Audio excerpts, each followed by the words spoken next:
Welcome to The Secret Witch Show, the podcast providing a safe and alchemical altar space of conversations which help powerful women escape a half-hearted, spiritless society and rediscover the freedom of living a wildly magical life. Every other week, we explore how to cast aside the wounds of shame, guilt, and fear connected with fully being yourself, so you can grant yourself permission to stop hiding, ground soulfully back into your body, illuminate your whole soul desires, tend your soul, rediscover and reclaim your powerful gifts, express your magic, and manifest your wildest alchemy.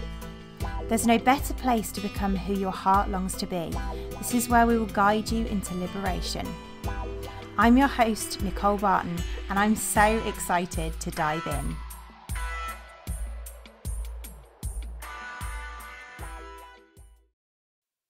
Beauties, I am super excited because this month I am about to head off to Bali to get married to the love of my life, so I thought I'd share that with you first and foremost today.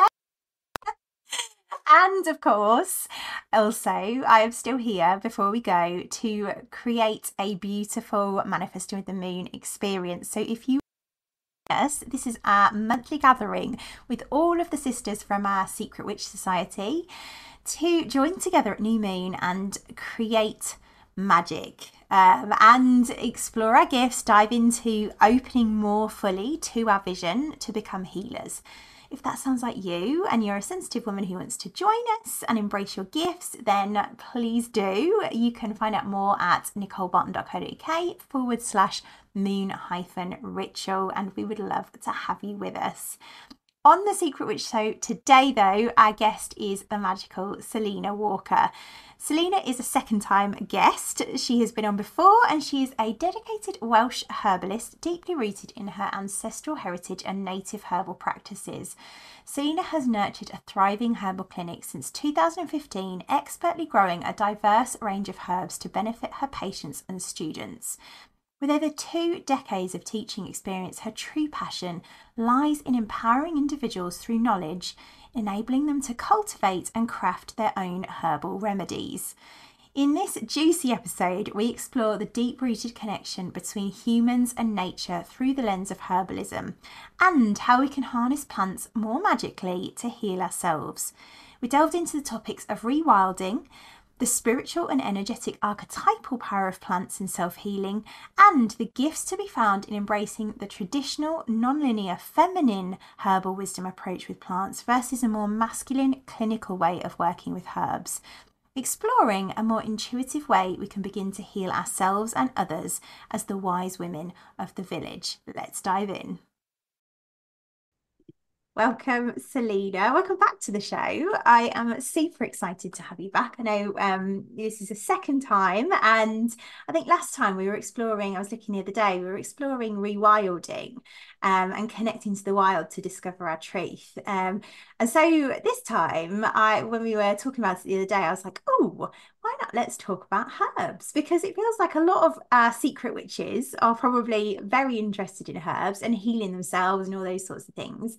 So I'm really excited to dive into this one with you, given that you are also my my own guide in many ways, with all of those sorts of things. So welcome back.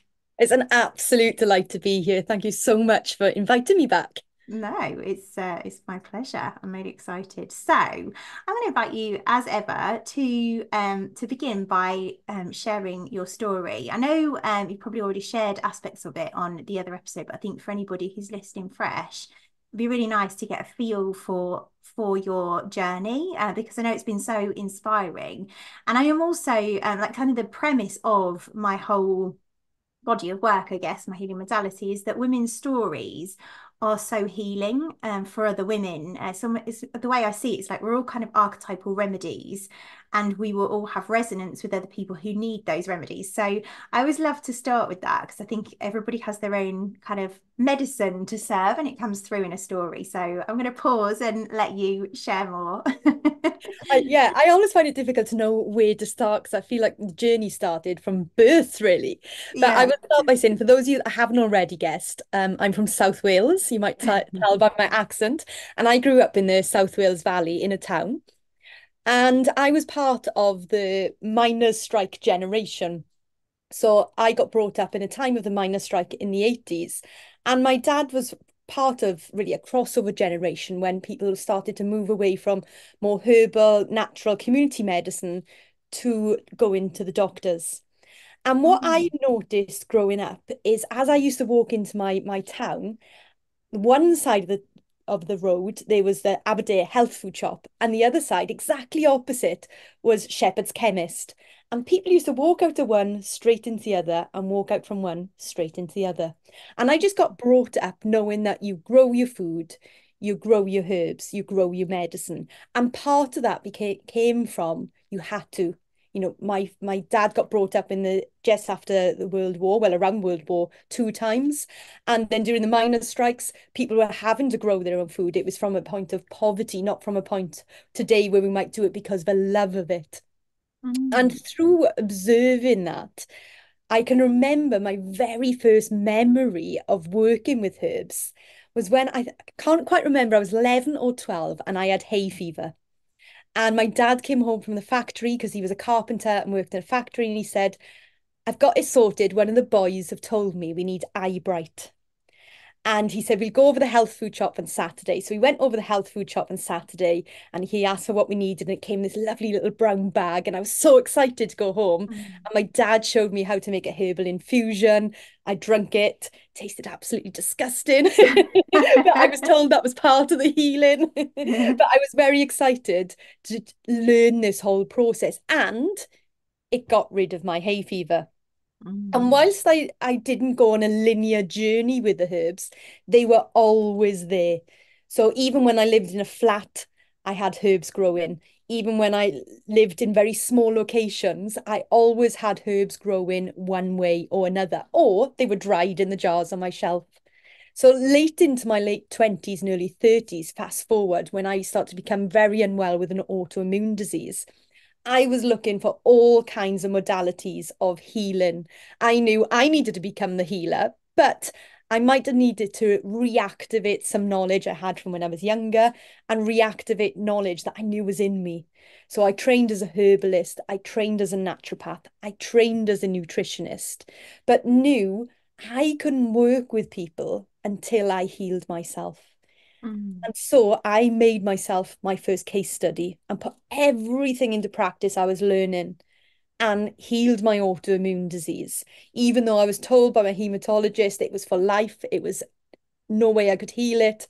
I managed to turn it around. And that is because I reconnected my body and replugged in, not unplugged, I replugged in to nature.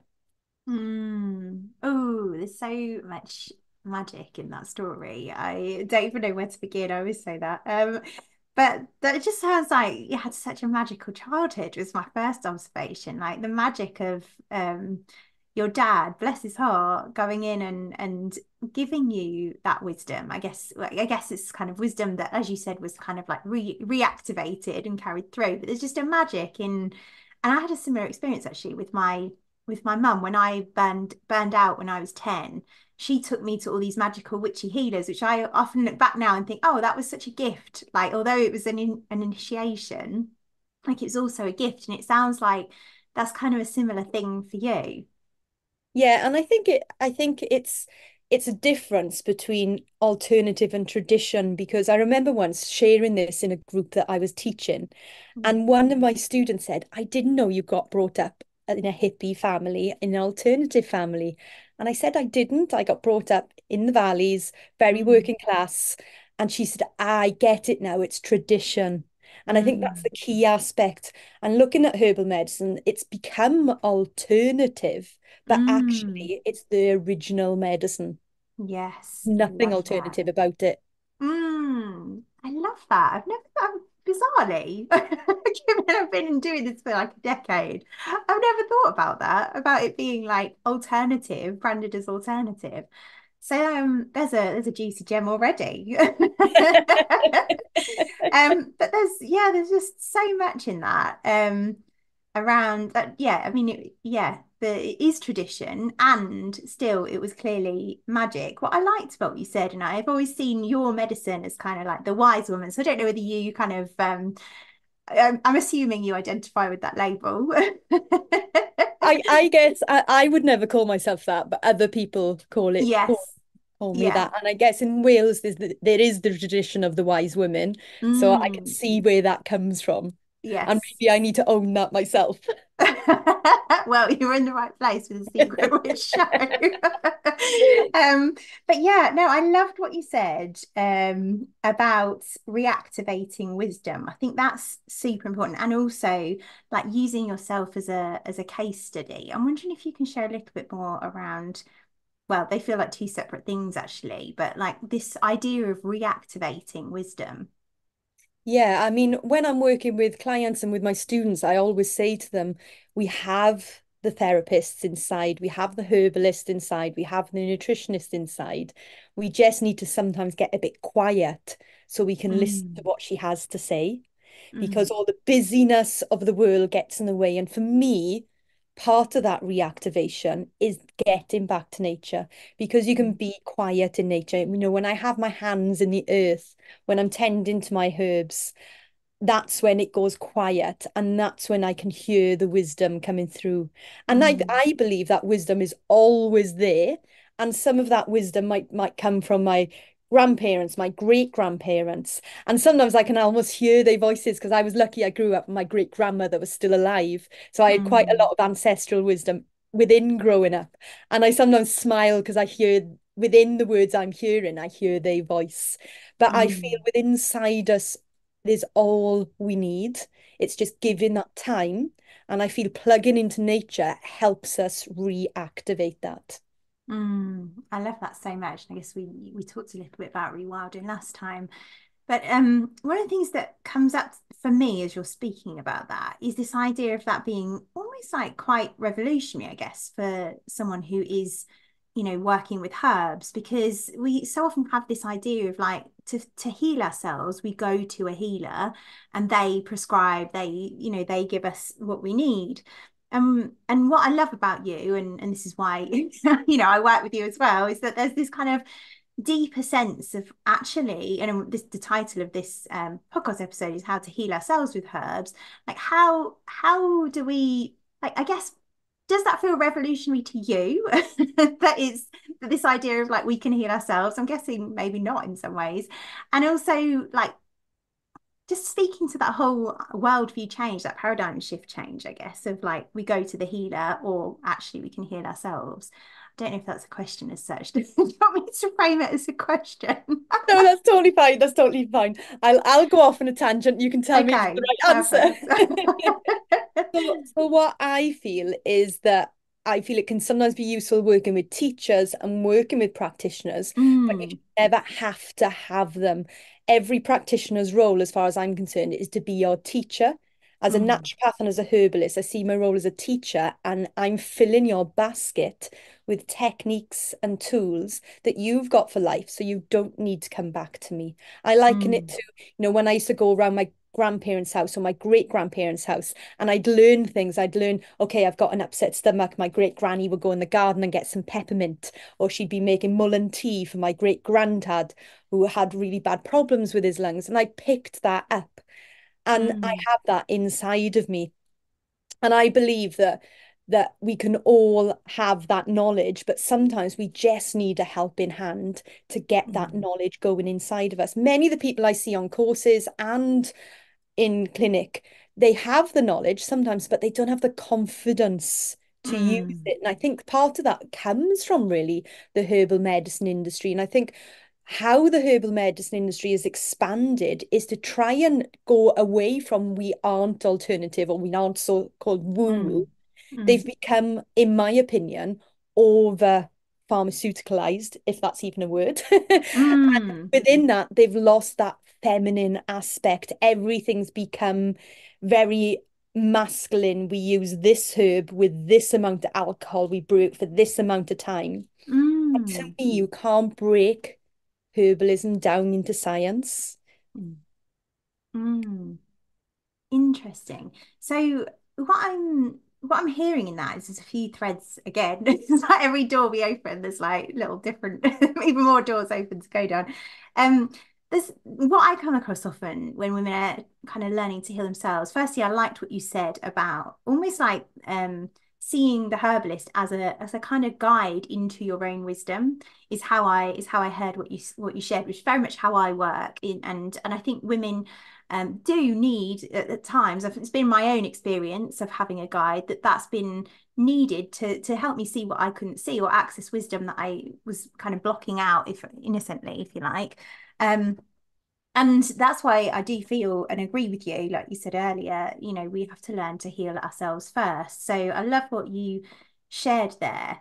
And then I think there's also like that aspect around the fear that can come up in that journey of beginning to work with that because of this conditioning. I think there's also a place I'd love to explore around what you just said about the feminine aspect and how clinical has kind of taken that. So I'm just wondering where to go now. Where feels most juicy to you? It all feels juicy. I want you to be my guide. Well, let's go. Let's just go straight into the clinical versus yeah, well, the clinical piece, because I know just before we were pressing record as well, we talked about this idea of herbs being like energetic. So maybe let's start with what you were just talking about with the way that herbs have become almost like clinic. What's the word I'm looking for? It's like clinicized. Clinicalized. What is there a word? Yeah, it's become. I feel it's become over scientific. Yes. It's everything's has to come back to a scientific study, which is great to prove, Mm, but also in when you're practicing as a herbalist and you've gone through your herbal training, many herbalists these days will practice and never touch a plant their entire practice. Many mm, herbalists leave their herbalist course and might not be able to identify basic plants. mm, They will just be receiving their plants possibly from the other side of the world. It will arrive in a plastic bag, and it just feels really disconnected. mm, And then following guidelines in a book that you need to put one part of the herb to four parts alcohol to make a tincture, and how I do it is classed as the folk method, and it's almost by giving it that name, it's like that's not as good as. But mm, women, the wise women, have always made it the folk method, which is mm, simply fill a jar with herbs, top it up with alcohol. And mm, the science now has overcomplicated it. And I feel what that has done is taken away confidence that people can do mm, it. They feel that they haven't got the knowledge, so they need to go and see a herbalist. And that is very much why in clinical practice, I try and teach my clients how to make some of the products if they're interested, or some of them end up coming on a course with me to learn how to make the products. And then alongside that, many herbalists today in their training, they are taught in a very allopathic way. Okay, I've got mm. a headache, you can treat it with this herb, Yeah. not getting to the root cause. And also, as far as that is concerned as well, it's not looking emotional or spiritual of what's going on. And every plant Mm. has both a physical, emotional, and spiritual impact, like us. And as Yes. humans are individual, herbs are individual. I could take two yarrow plants, they could be growing next to each other, and they are both individuals. And I'm sure if Ooh. I put those through a scientific study, they would have slightly different constituents in them, just Mm. like me and you were both female, we are both secret witches or witches, whichever we Mm. want to hold on. Yeah. But we are both very individual. Mm. Ooh, that's really interesting. What I'm hearing in that is like the plants have their own soul, Yeah, definitely. which Definitely. is And for really me, mind blowing. yeah, for me, that is one of the reasons why you have to work with the plants.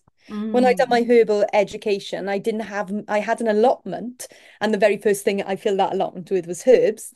But it was many years later that I bought the land I'm on now.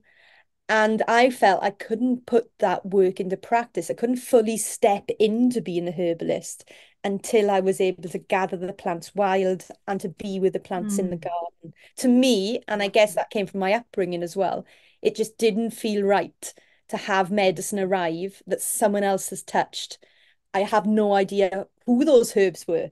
And for Mm. me, I like to know where the herb Mm. is grown, how that herb is grown. And to Mm. me, my herbs are my family in the practice. They are my colleagues, and I want to know Mm. my colleagues. I love that so much. There's so much I want to go to on that. So I think we'll come back to that because that feels like a really juicy, big place to explore. I've got so much to say to that. I just wanted to speak back to the fear that you presenced of like this sense of lacking confidence. Because I think that's something that secret witches in particular, when they come to even start thinking about like, okay, I want to be a healer. I'm going to start with healing myself. But there is this kind of blocker of like, am I going to be good enough? Do I really have magic? Do I really have wisdom? All of that sort of stuff. So what would you say to people? And I really do want to come back to the what you just said about the spirit of the plant in a minute, because that's just like huge. But what would you say to people first and foremost, whilst I've got this thread, who feel like they're not enough and they're not confident and all of that sort of thing? I would say to go for a walk in nature and look at the plants around you. Does an acorn ever drop from an oak tree and think, I'm not good enough to be an oak? Mm, Nature doesn't think that. Nature just does. It just is. And it's just there. It's just being. And I think if we can take a step back from our lives and actually sit in nature and observe nature, we can realize that we are good enough. We have everything that we need. And you mm, might have got a little glimmer of a flame, and nature will help that flame roar. So mm, bring the confidence in you to set that flame on fire so you can be the healer you need to be. Because that healing flame is always inside of us and never goes out. It's mm, just sometimes it needs a bit more wind to mm, get it going. So it's all about the elements. It's about getting those mm. elements in balance within you. Mm. Oh, I love that. I love that particularly because you've used you've used fire, which I see as archetypal phosphorus, and archetypal phosphorus is what's on the end of a match. So you strike, it's very sensitive and it burns and it becomes this torch for others. So I see phosphorus, fire, as the healer, interestingly, as the healer archetype or the wounded healer as well. So I love that the fire came in there. Working with the plants. That feels magical. Okay, so then I would love to dive into what you said about it being over scienced, I guess you could say, because that is something that my own kind of background and my own lineage is that of homeopathy, which of course works more energetically with plants, which we were just talking to, and that's why I loved what you said about the spirit of the plant. I don't know if you phrased it like that, but that's what I took from it. Um, and so I kind of know that there is this kind of almost like debate between magic and science. And I was speaking to somebody else, another podcast guest this morning, actually, that I was recording with about this kind of science and magic debate. We do have an episode with Dean Radin, who is like a magical scientist who investigates like yeah, the basically magic scientifically.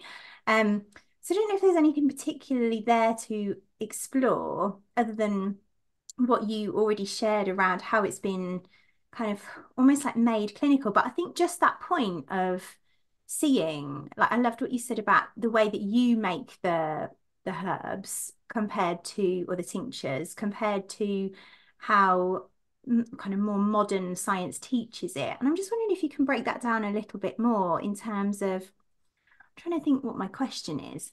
It just feels like there's something more to explore in that, because I think we are taught from this. I guess it's like that cultural wound, isn't it? That we're taught that things have to look a certain way. And so I guess what I'm wanting to reflect is how freeing that felt when you were like, actually, we can just do this. And it sounds a lot Exactly. simpler. Exactly. And I would just say tune into that inner child.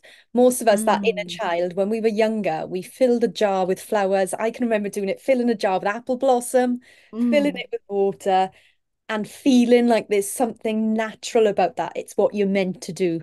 mm. But when we become an adult, we start to question it. We start Yeah. to judge ourselves. But I would invite you to get back to that inner child and play and bring the play element into it because we are meant to interact and play with nature. Mm. And I Ooh, think that's what the science kind of takes out, yes. I that love that. trust and that play with nature. Thinking of Lily on our walk yesterday. She was definitely playing. She's 4, so well, Yeah. she's not quite 4, but yeah, I love that. What about things like contraindications is just coming to me. Like, do we have to be aware of contraindications and things like that? Yeah, I think it is a massive subject and it's something definitely we need to be aware of. And I think more so today because there's so many people on pharmaceutical medication. When I'm in Mm. clinic, I spend a lot of Mm. time researching people's individual pharmaceutical medication to check there's not contraindications. And how I always explain it when I'm teaching about the herbs is if you see a long list of contraindications, rather than looking at it with fear, look at it with awe because what that's saying Mm. is this plant has these abilities and has the abilities to work exactly like these pharmaceutical products. So if you take them the same time, it's going to be like taking two of the same Mm. thing. So you can't. So, for example, Mm. you might see contraindicated with diabetic medication. Well, Mm. that's telling you that the herb has the ability to balance blood sugar. So, wow, Mm. how amazing is that herb? It's so powerful, you can't take it at the same time as your diabetic medication. Otherwise, it could lower your blood sugar too much. Mm. So, whilst we need to be aware of it, and I think, there's plenty of herbalists that today that practice, and we are fully aware of, and it's one of the questions I have to ask my clients. I wouldn't want people to look at those lists and feel they can't work with herbs. Mm. If you're taking pharmaceuticals, yes, it's more complicated, but certainly in clinic, I work with many clients that are on some heavy pharmaceuticals, and we work with herbs or we work with diet, and it's definitely something that can marry. You don't have to choose your camp. You don't have to say Mm. I'm either working with plants or I'm working with pharmaceuticals, because at the Mm. end of the day, I think it's around 80% of pharmaceuticals derived from plants. Yeah, I wrote an article about that actually. It was an aromatherapy article that I was I was writing about that statistic too. Yeah, yeah. Mm, And I think we need yeah. to remember that. And I think sometimes the scientists could do with remembering that as Yeah. well. So true. Yeah, it's so interesting, isn't it? And I think it is that kind of because a lot of the women who listen to this show tend to have quite brilliant minds, quite logical minds as well. The Secret Witch does, because it's been conditioned, hasn't it? It's been conditioned that we do look at things logically rather than trust magic. And I think that's why conversations like these are so important, really. Um, Okay, let's come to the juicy piece about the energetic. I think what I'd like to share with people actually before we do dive into this is that I remember back years and years and years ago, probably about 4 years ago now, I was working with a guide and creating my medicine name.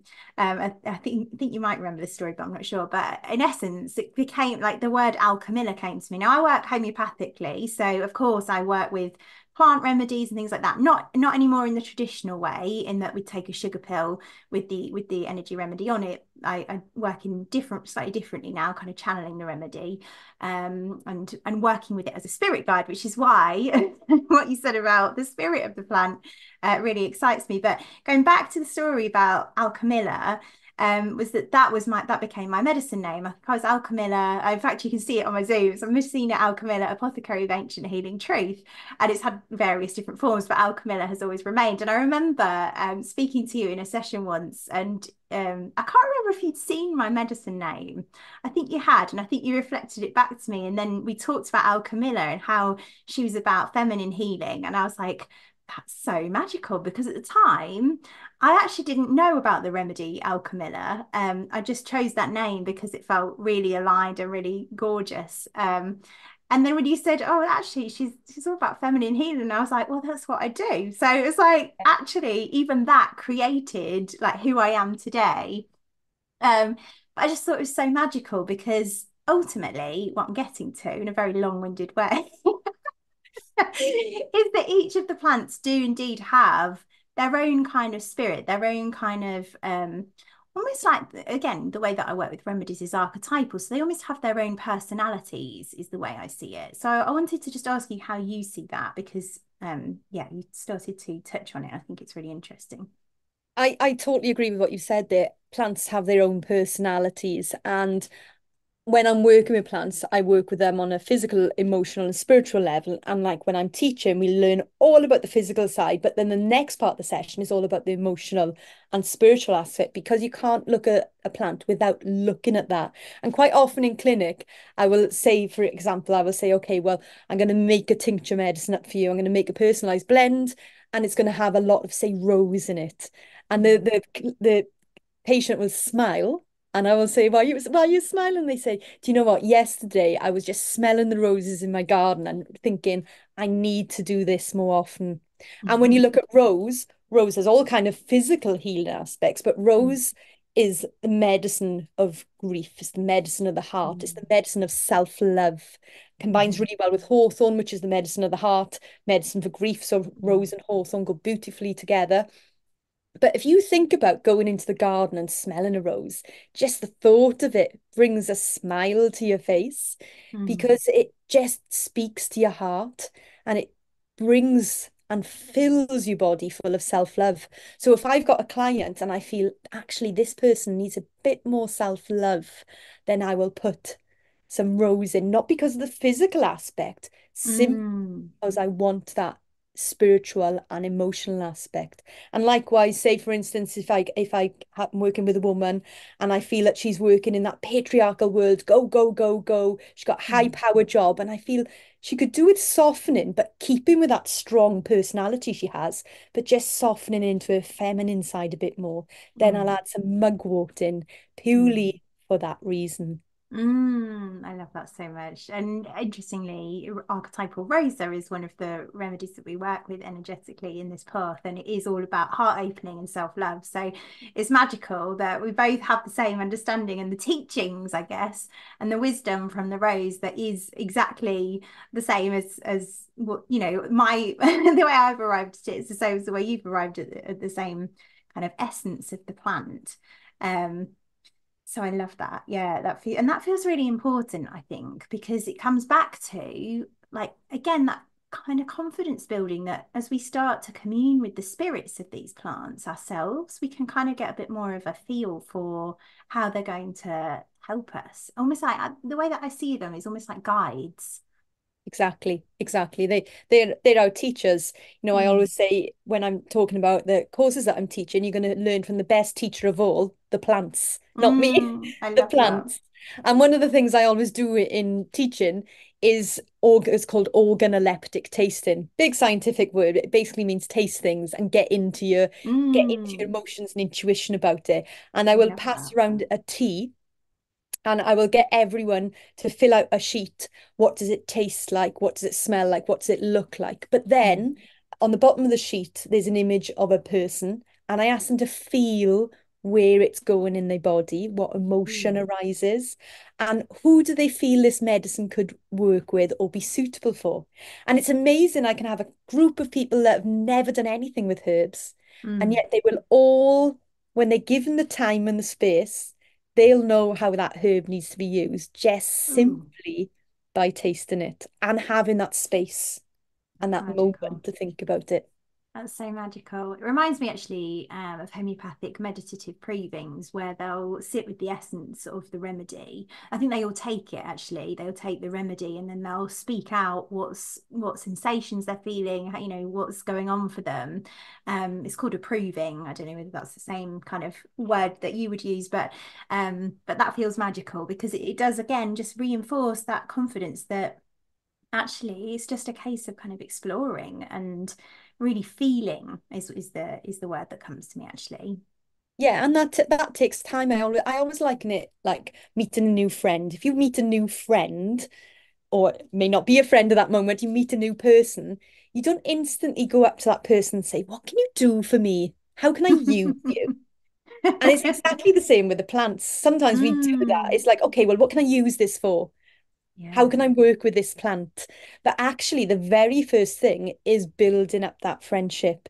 The very Mm. first thing is just interacting and interacting with one. You wouldn't try and get to know everybody in the cafe in one go. If you were in a cafe, coffee, and having a cup of coffee, you would think, okay, I'm going to get to know that one person and then I'll get to know the next one. And it's exactly the Mm, same with the plants. It's building up that friendship slowly because they become your friends. And a beautiful thing about that is you're never alone. If I Mm, go away, I never have to worry about taking all my medicine with me because I know I can just step out into nature, even if I'm in the middle of the city, you're never that far from there. And I'm surrounded by my friends. I'm mm. surrounded by my healers. Oh, that's so beautiful. Oh, I felt emotional. That's really gorgeous. Mm. And how would we get to know, for those of you who are listening, and wondering, okay, how do I get to know these herbs? And also, I guess, like, how do I get to know the herb that's going to help me? I know you just said we don't think about that straight away, but I'm Yeah, thinking like there's people at home being like, I want to heal this. Have I got to go out and get to know all of them? yeah, yeah. Well, I mean, a lot of herbs, they have many, many, many different uses, and they have the intelligence that science can't really explain and is up till now Mm, still can't explain. Many herbs will go in the body, and me and you could sit here, take the same herb, but have a totally different impact on us. mm, And I would say the very best thing you can do is look outside. And what I mean by that is if you have a garden, mm, chances are the herb that you need is on your doorstep. mm, Obviously safely identify it because there are poisonous herbs in our country. mm, There are herbs that will kill you because they are powerful herbs. mm, And so I would always say identify first, make sure you're 100% sure that you can work with that herb. But once you have identified that herb, get to know that herb and go in the house, make a cup of tea out of it. And it doesn't have to be complicated. You can just simply, if it's a leaf or a flower, you can put that into a cup, boiling water on, put a lid on to hold the medicine inside, leave it brew for around 10 minutes, and then drink it. But drink it in a space where you can drink it almost in ritual. So you would sit there mm, and each mouthful you would hold in your mouth. How does it feel? You would swallow it, looking into it. How does it look like? What does it taste like? And then really think, okay, where's it going in my body? Does this feel right for me? mm, Because everyone is an individual. And whilst, yes, we need to get to know the herbs individually, we need to get to know the person individually. And sometimes that does take time. But quite often, what is right on our doorstep is what we need. So I would really mm, invite people to look at what's there. mm, Obviously, you can get herbal books, you can get herbal teachers, you can go on courses. And I can't say, well, if everyone takes this herb, it's going to heal everybody. But the herbs want to work with us. The herbs love it when we spread they seed around. mm. It's because of humans that we've spread herbs around the world, and the herbs love that. We do the legwork for them, so to say. But what we need to do is realize what is on our doorstep because quite often we can be getting herbs from the other side of the world because that's what's in vogue, that's what's being shouted about in social media. And Mm. yet, right outside your door could be a herb that's far more suitable for you. Yeah, I love that because one of the things that I was taught about, even just homeopathic remedies, was how nature will grow what we need where we are. I'm thinking of like being up a mountain and an arnica growing. I think that was the example, or dock leaves growing next to stinging nettles, that sort of thing. So that makes a lot of sense actually. That ordering them from another country, they haven't grown in a way that's actually aligned for us potentially. So yeah, that feels really, really interesting. One of the things that I was wondering about, I'm obviously presuming that it could be a nice practice for people to grow their own herbs. Would you say that's a good idea, a good place to start? It's an amazing thing to do, grow your own herbs, because you get to know them from little babies. They become your little Mm, herbal babies and you become mm, very protective of it. But even if you grow from seed, you can instantly connect. You can put the seed in your mouth so it mingles with your DNA and then plant the seed. So that seed is planted with your saliva, which contains your DNA. And whilst they've done scientific research knowing that plants will change their chemical constituents depending on what the plants next to them need. And the mycelium in the soil sends the medicine around the different plants. What we also need to realize is we are also part of nature. And when we are next to a plant, it takes in our what we give out, our carbon dioxide, and gives out oxygen.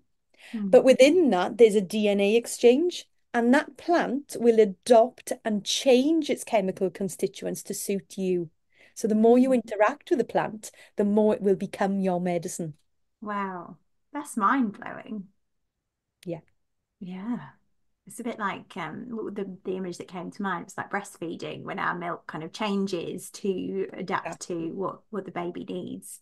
Um, mm, wow, there's something magical in that that feels, yeah, very, very mind blowing. Another thing that came to mind when I was thinking about growing herbs was about, and I don't know whether this is something that you know anything about or do. I'm gonna guess you probably do. It was like I remember going to, I think it was Walida once and doing a tour of their growing, and they were very much into, I'm going to say, if I'm going to say it right, it's anthroposophical growing. And I The wondered whether that was, biodynamic. yes, yeah, Yeah. yeah, that's an easier word to say. But I'm wondering what your feeling is around that because that all felt very magical. Yeah, And definitely. And maybe if you can explain a little bit what it is. yeah, yeah. Well, I've also visited Belida, and so Ah, I know what you're talking about. And their gardens are absolutely beautiful. It was many, many, many years ago I went there, and yeah. I'm blown Mm, away by it.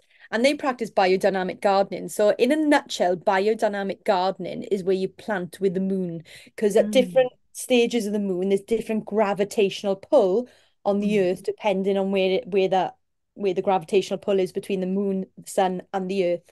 So sometimes the gravitational pull will be pulling the plant up, mm, sometimes it will be pulling it down. So mm, there's certain days, there's root days, there's leaf days, there's flower days, and it's laid out. You can usually get a calendar for each year. And on the leaf days, you plant things that obviously are more leafy, and on the root days, you plant your roots out. So some people love it because it really organizes them as well. mm, But when you go to gardens that actually practice that kind of gardening, some of those gardens, like I know Garden Organic up in Wrighton, they used to do experiments of this bed's been done with the moon, this one hasn't been planted with the moon, and seeing the massive difference in the growth rates. And you can get mm, really deep into it where they do lots of compost preparations, and they do preparations and wrap it in horns, animal horns, and put them in the mm, ground. And there's a different depths of it. But I really feel that the more we can connect with all of the seasonal changes and with all the cycles of nature, mm, then we're going to be using nature and working with nature as nature intended. A bit like, mm, us as feminine beings, we are cyclical. And mm, quite often, when women are together, we become cyclical together. And quite often, if women are out in nature, they become cyclical with the moon. So it makes sense that the plants are cyclical with the moon, just as the tides are. So if we can work all that together, and then we are planting with the moon and we are eating the food that's been planted with the moon, it just plugs us deeper into that natural energy. mm. And I think that's probably going a little bit deep in terms of um, like if we're just beginning, I guess we could just start with growing the herbs. But I wanted to bring that in as well because it was something that really stood out to me when I visited them many years ago, and I've always loved the idea of that as well. So yeah, thought I would ask you. I'm glad I did now. Yeah. And the one thing I would say that there, Nicole, what a lot of my students say when they get to the end of the year-long course with me, they say, what I've realized is how I don't need so much to plant the herbs. I need to look at what's growing wild around me. Because quite often, Mm, if you're a gardener, and I'm sure some of the listeners are gardeners, what you are weeding out of your beds, your dandelions, your nettles, your cleavers, mm, all those are amazing medicine. mm. So a lot of the time, you don't need to grow more. What you need is already there. That's so true because there's the wisdom already has just put it in front of us. So it's really interesting. And it's coming back, like you mentioned, arnica earlier. I always say, how many people use arnica? And most people I speak to, they say, I love arnica, I use arnica.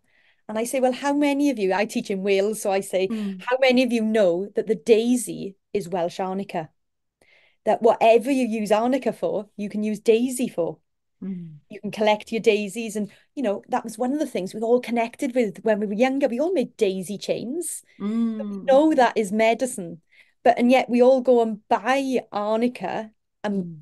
chances are you've got daisies growing in your lawn, and you could be using that medicine, having an arnica cup of tea. And daisies, there's no potent level.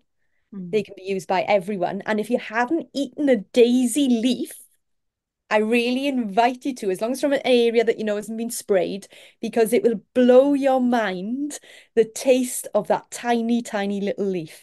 Oh, well, I'm excited now.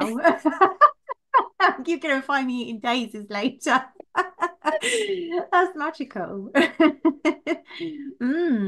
Interesting. I love that. Yeah, I'm gonna be I'm just envisaging everyone listening to this episode being out eating all the daisies. Yeah, amazing. I guess one of the things that comes to mind is this, again, this resistance of magic. We talked a little bit to this, but there's this idea of like, do we need magic to be able to do it? I think there's this idea of like tuning into our wise woman. It's as if we need to be like really, I don't know. It's as if there's some kind of block for secret witches in this idea of like tuning into their wise woman. This maybe fear, and maybe it's this fear of being seen as a witch. So maybe we can speak to that. I think that would be helpful. Yeah, I think that that's part of the witch wound that comes from Mm. the witching times. I find it interesting because being here in Wales, and I've lived in Wales all my life, the witching times were very different in Wales. I think there was only around 8 people charged. And interestingly, some of the women that were taken to court ended up being classed as not guilty. And they then took the person that was blaming them as being a witch to court. And that they actually managed to get their name set free. So it was a Mm. very different situation. And here in Wales at the time, there wasn't even a word for witch. And people looked at it very differently because, say, for instance, your field wasn't doing well and all the plants were dying. In other countries, they might say it's the witch down the road that's causing that. That witch has cursed the land. In Mm. Wales, here, they would say, I need to go and see that wise woman down the road because she needs to tell me what the fairies have done or what the spirits have done to Mm. my land. So here in Wales, they protected the wise women because they knew that they needed them. It was the wise women that produced the potions, the lotions, and enabled them to connect with things like the Tylwyth Teg, the fey folk of Mm. the land to ensure that land remained fertile and that they weren't cursed. So it was a very Mm. different situation.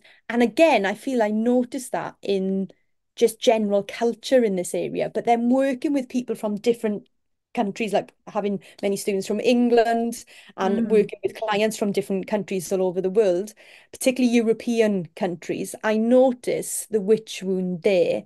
And they Mm. might say that I don't want to be classed as a witch, or that's a bit witchy, isn't it? They will say. And Mm. I think that's a fear because they don't want to be labeled because Mm. what that meant in the past. But if you Yeah. think about it, really, the witch never went away. She just went into the kitchen. And Mm. for instance, all the herbs you've got on your kitchen shelf, they are magic. They Mm. all do amazing things physically, emotionally, and spiritually in the body. And they've never gone away. So I would say for a short period of time, the witch never went away. She went into the kitchen and created some delicious things that was also Mm. remedies because food is medicine. So the Mm. magic never truly went away. So I would invite you to expand the magic outside of the kitchen. Mm. Ooh, I love that. I love that so much. What really stood out to me in that actually was how you said in Welsh culture there wasn't as much of that fear because of the different stories. And one of the things that I'm always quite interested in is this idea of epigenetics and how kind of, what's happened to our ancestors, I guess, then alters their DNA and then passes down through the line. And that's why particularly women that I work with tend to have that kind of witch wound built in, but it sounds like epigenetically, people in Wales didn't have it so No, much. no. That's fascinating. Yeah, and I've been in workshops working with the witch wound, and I've been the only Welsh person in the workshop, and it's been interesting to see the difference. And Mm, I've been thinking, "Hey, gosh, is there something wrong with me? I'm not feeling it as strong." And mm. instantly going into that wounded feminine character of, gosh, it must be me that there's something wrong. But then after looking more into my culture and my roots, I see why that's not deep inside of me. Mm, that is fascinating. How interesting. Um, yeah. Well, are there any other kind of actually, I just wanted to speak to this piece about it not being linear as well. I know we touched on the clinical piece, but you said something around herbs not being linear, and I think that is also really important for people to know. And I know we talked about that a little bit. We talked about the feminine aspect, so I'm just wondering if you can share a bit more about what you meant about the feminine aspect of herbs. Yeah, I would say what I mean about that, particularly when it comes to working with herbs, is trust your intuition. I will Mm, give you an example. On the weekend, I had the last weekend with my year-long students, and that on that weekend, I read a case out to them and I give them time so they can put together a prescription. And they all went out and got very mindy. They got all their books out, everything they learnt. mm, And when we come back together, and so many of them said that was the first thing I wrote down, but I wouldn't trust my intuition. mm, And I said to them, how many of you said, I thought it was this, or I think it will be this herb? None of you said, I feel it would be this mm, herb.